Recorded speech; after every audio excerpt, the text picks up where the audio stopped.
Bom dia a todos. Existe uma expressão chamada bola da vez, né? O nosso aeroporto de Caxias do Sul é a bola da vez. Não temos previsão do aeroporto de Porto Alegre de que venha a ter operação novamente, né? Então, eu estou um pouco preocupado com a situação do nosso aeroporto. Agora mesmo, final de semana, tinha um voo de São Paulo, o avião circula, mas não consegue descer, né?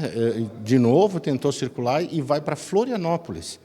E aí você desce em Florianópolis, pega um ônibus, imagina a viagem até Caxias do Sul, e tenho notícias de que chegando no aeroporto aí não tinha táxi, não tinha cafeteria, as pessoas ficam meio abandonadas, né? Então eu sempre digo que para todo problema a gente tem que ter uma proposta. Pode não ter a solução, mas ter uma proposta. Eu venho cobrando isso nas entidades, associações, e o MOB tem uma ação muito bacana, que é Todos pela Serra, também trabalhando com a questão da ponte ali do CAI, e na questão do aeroporto Cantejane, a verba tem vindo de emendas parlamentares e também de doações, né? Mas tivemos uma notícia, uma grata notícia agora há pouco, de que o governador do estado anunciou 14 milhões para o aeroporto de Caxias do Sul. Bom, se isso se concretizar, e obviamente esperamos que se concretize, dá uma mudança de cenário. Então, toda crise tem que criar uma oportunidade, quem sabe essa seja a nossa grande oportunidade para o Rio Grande do Sul não ficar ilhado, né? E a gente também, essa questão do aeroporto de Caxias do Sul já é uma pauta antiga da cidade, que há tanto os parlamentares lutam para que haja uma estrutura melhor naquele local, né? Claro, claro. E um colega vereador, agora não lembro quem, mas falou justamente isso. É uma pena que tenha que ter acontecido uma tragédia para que a gente se mexa, né? Então, Caxias do Sul está muito atrasado em algumas coisas.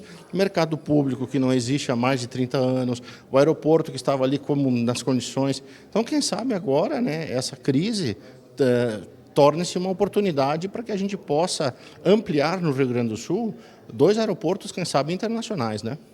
Antes de finalizar, vereador, todo esse recurso do MOB ali já está sendo investido? A ideia é que entre o dinheiro e já seja investido no aeroporto? Sim, de uma forma mais ágil. A gente tem percebido que a diferença entre o setor privado e o setor público é a agilidade do setor privado.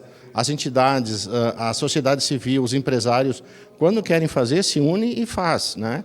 E o setor público tem uma morosidade, tem uma burocracia.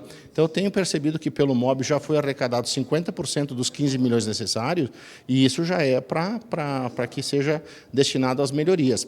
Algumas emendas parlamentares do Marcel Van Hatten, do Marcon, do senador Heinz, da Denise Pessoa também. Algumas emendas dessas seriam para o próximo ano, mas a gente está buscando, né, antecipar para que seja nesse ano já. Muito obrigada pelos esclarecimentos. Um bom dia para o senhor. Bom dia a todos. Obrigada.